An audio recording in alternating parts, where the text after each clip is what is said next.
बिना ढाल, साबरमती के संत तूने कर दिया कमाल, दे दी हमें आजादी बिना खड़ग। दुनिया के इतिहास में कुछ तारीखें ऐसे दर्ज हो जाती हैं जिन्हें भुलाना आसान नहीं होता। 2 अक्टूबर की तारीख भी ऐसी ही है। इसी दिन 1869 में गुजरात के पोरबंदर के दीवान के घर एक ऐसे बालक ने जन्म लिया जिसे बाद में दुनिया ने साबरमती का संत कहा। साबरमती के इस संत को बाद में गुरुदेव रविंद्रनाथ टैगोर ने महात्मा क्या कहा, बाद में पूरा नाम पीछे छूट गया और यही उनकी पहचान बन गई। मेरा ईश्वर मुझको रोकता है व्यभिचार करने से, मेरा ईश्वर मुझको रोकता है किसी का खून करने से, मेरा ईश्वर रोकता है मुझको किसी को झुठलाने के लिए, किसी को धोखा देने से। वो तो ईश्वर है, उसका वो तो ईश्वर के सब गुण बने कि वो ईश्वर का गुण का मैं स्तवन करूं तो ईश्वर के नजदीक में पहुंच जाऊं। मैं ईश्वर का काम न करूं और किसी ईश्वर का नाम दूं तो ईश्वर को धोखा देता हूं। मोहनदास करमचंद गांधी का शुरुआती जीवन बहुत प्रभावी भले ही नहीं रहा, लेकिन उनके मन में सत्य और अहिंसा के बीज बचपन में ही पड़ गए थे। इसका जरिया बना सत्य हरिश्चंद्र नाटक। सत्य को लेकर उनकी धारणा स्कूल में ही नजर आ गई जब स्कूल के दौरे पर पहुंचे अफसर के सामने गांधी कैटल की स्पेलिंग नहीं लिख पाए। उनके अध्यापक ने उन्हें इशारे से नकल का सुझाव दिया, लेकिन गांधी ने ऐसा नहीं किया। सत्य के प्रति उनका ये आग्रह ही बाद में सत्याग्रह की नींव बना। गांधी जी खुद इस बारे में कहते हैं, सत्याग्रह चलता है वहाँ सचमुच वो सत्याग्रह है कि दुराग्रह है। ऐसा हमारे मुल्क में हो गया है कि एक चीज का नाम ले लो लेकिन काम तो इससे उल्टा ही है। और आज जो कोई भी आदमी, पीछे भले पोस्ट ऑफिस के हो, टेलीग्राफ ऑफिस के हो, रेलवे के हो या तो देशी राज्यों में हो, कि जिस जगह पे वो सत्ता देने की कोशिश कर रहे हैं, उन सब को इतना समझ लेना चाहिए कि हम ये काम जो कर रहे हैं वो सत्य है या असत्य है। अगर असत्य है तो उसका आग्रह क्या करना था, अगर सत्य है तो सत्य का आग्रह तो हमेशा हर हालत में करना ही चाहिए। सत्य को गांधी जी ने अपनी जिंदगी में आत्मसात कर लिया। बचपन में एक बार उन्होंने मांस खाया, एक बार पिता की जेब से पैसे भी चुराए, लेकिन उसका खुलकर प्रायश्चित भी किया। इसके बाद ये विनम्रता और सच्चाई जैसे गांधी की जिंदगी का आभूषण ही बन गए। गांधी जी खुद मानते रहे कि विनम्र तरीके से आप दुनिया को हिला सकते हैं, लेकिन इसके लिए जरूरी है साधन की पवित्रता और अपने कार्य के प्रति अटूट निष्ठा। ऐसे लोगों को ये तालीम दी जाए कि आप खाएं तो सही, खाना हम आपको दे देंगे, लेकिन वो खाना के लिए आप काम तो करें, तो कम से कम यहाँ से शुरू करें, सफाई करने से। और पीछे वो कह दें कि हम तो दूसरा भी काम कर सकते हैं, हम सूख काट सकते हैं, बिन सकते हैं, बढ़ाई का काम कर सकते हैं, लोहार का काम कर सकते हैं, या तो हम काटिब का काम करते हैं। वो भी निकम्मी चीज नहीं है। जो चीज हम सिलाई का काम करते हैं, इतनी चीजें इस हिंदुस्तान में पड़ी है कि वो अगर लोग भले कल करोड़पति थे, आज तो करोड़ चले गए, ऐसा तो दुनिया में बहुत होता जाता है, तो वो करोड़ का लिए रोता रहेगा, ये कहेगा कि मैं तो करोड़पति हूँ, मैं क्यों कोई भी काम करूँ, कभी से हमारा काम बिगड़ जाता है। हम जो काम करना चाहते हैं वो काम बन नहीं सकता है। इसलिए मैं तो कहूँगा बड़ी अदब से लेकिन बड़ी दृढ़ता से कि जितने कैंप हमारे चलते हैं वो कैंप अगर देखो तो आदर्श चीज होनी चाहिए। उसमें सफाई इतनी, उसमें गंदगी तो बिल्कुल नहीं, लोग पड़े हैं, सब हैं, उन्होंने अपना काम तो ढूंढ लिया है। काम के प्रति गांधी की निष्ठा को मजबूती इंग्लैंड में मिली, जहां से उन्होंने कानून की ऊंची तालीम हासिल की। इसके बाद जब दक्षिण अफ्रीका में उन्होंने नस्ल भेद देखा, प्रथम श्रेणी का टिकट होने के बावजूद ट्रेन से उन्हें जबरदस्ती उतार दिया गया, तो जैसे उनकी जिंदगी ही बदल गई। दक्षिण अफ्रीका में नस्ल भेद के खिलाफ आंदोलन छेड़ा, फिनिक्स में आश्रम खोला और जीवन में सादगी का प्रयोग शुरू किया। यहीं से नए गांधी का अवतार होता है। और कोई पूछे कि आप लोग किससे डरते हैं, तो कहें कि हम तो किसी से नहीं डरते हैं। ईश्वर पड़ा है, वहाँ पड़ा है और हमारे दिल में पड़ा है। हृदय आकाश में पड़ा है और इस आकाश में पड़ा है। उस ईश्वर से हम डरते हैं। दक्षिण अफ्रीका का अनुभव और सत्य के प्रति आग्रह गांधी जी को भारत लौटने के बाद काम आया। जब 1917 में वे नील किसानों के अत्याचार को देखने चंपारण पहुंचे, वहां अंग्रेजों के अत्याचार ने उन्हें इतना विचलित किया कि वे अपने को रोक नहीं पाए और अंग्रेजी अत्याचार के खिलाफ आंदोलन छेड़ दिया। इसके चलते उन पर राजद्रोह का मामला चला। उन्हें माफी मांगने के लिए अंग्रेज जज ने कहा, लेकिन गांधी ने माफी की बजाय सजा स्वीकार की।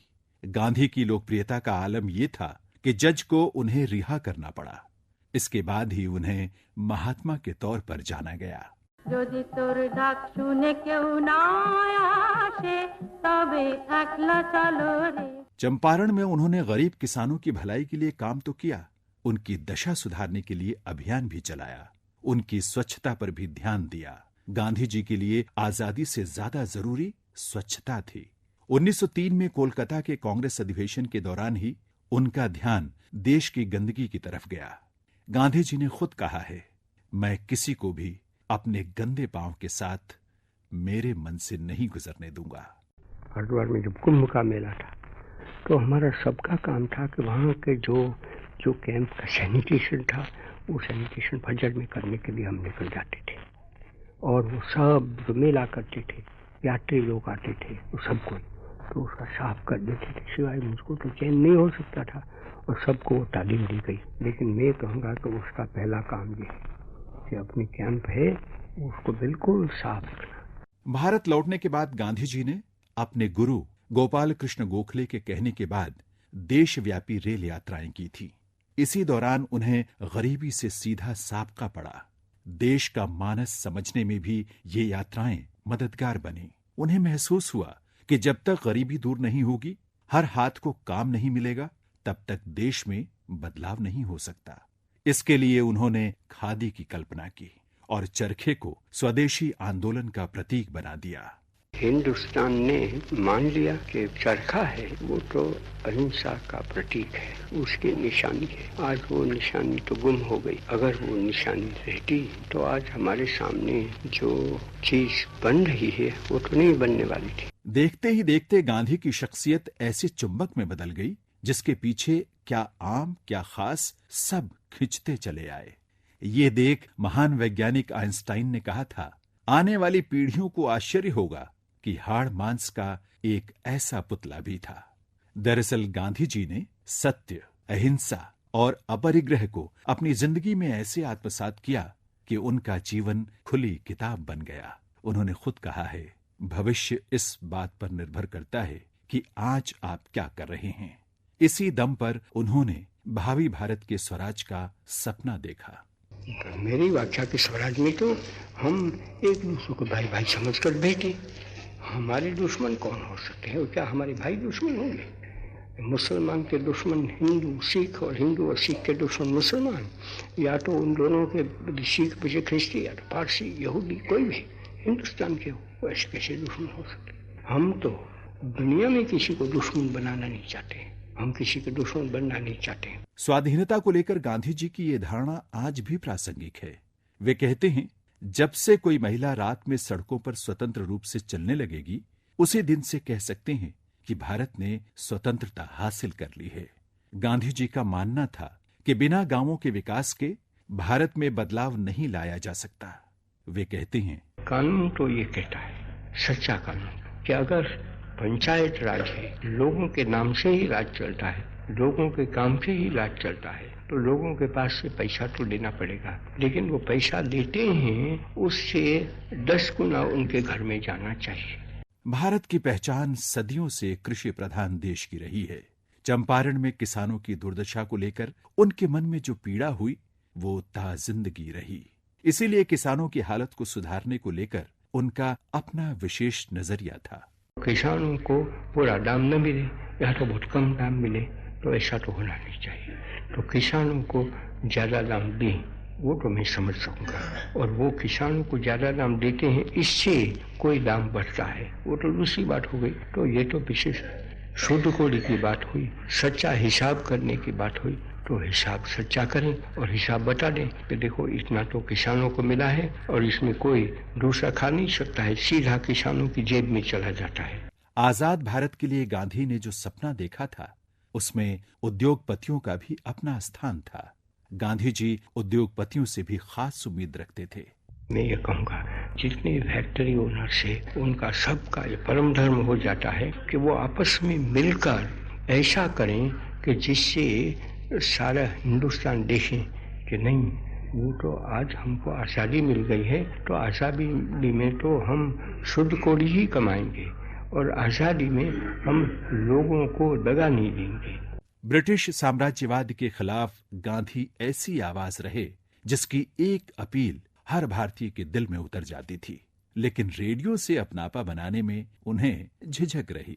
लेकिन बंटवारे की आग से झुलसकर भारतीय धरती पर छांव तलाश रहे शरणार्थियों से संपर्क करने के लिए उन्हें रेडियो ही बड़ा सहारा नजर आया। इस सिलसिले में उन्होंने 12 नवंबर 1947 को आकाशवाणी से ये संदेश दिया था। जिस जगह पे हिंदुस्तानी लोग पड़े हैं वहाँ सब इंतजाम कर लिया कि वो मेरी आवाज़ पहुँच जाए। ये तो एक खूबी है, ईश्वर की एक गति पड़ी है, गहन गति पड़ी है, तो इस तरह से ऐसा आवाज़ वो सब जगह पे पहुँच जाए वो कोई छोटी बात नहीं है। तो वो सब मैंने देख लिया और कहा कि यहाँ से बोलो, तब तो यहाँ से जो बोलता हूँ उस आवाज़ की शक्ति है उससे आधी और बढ़ जाती। तो मैंने कहा कि बड़े वही अच्छा है, तो चलो मैं वहाँ चला जाऊँगा। तो चला गया। तो वहाँ भी उन लोगों को मैंने दीपोत्सव मनाने का कहा है, तो जो मैंने आपको यहाँ कहा है वो भी उनको सुनाया। गांधी के संदेशों की इस ताकत को सरदार पटेल ने भी स्वीकार किया।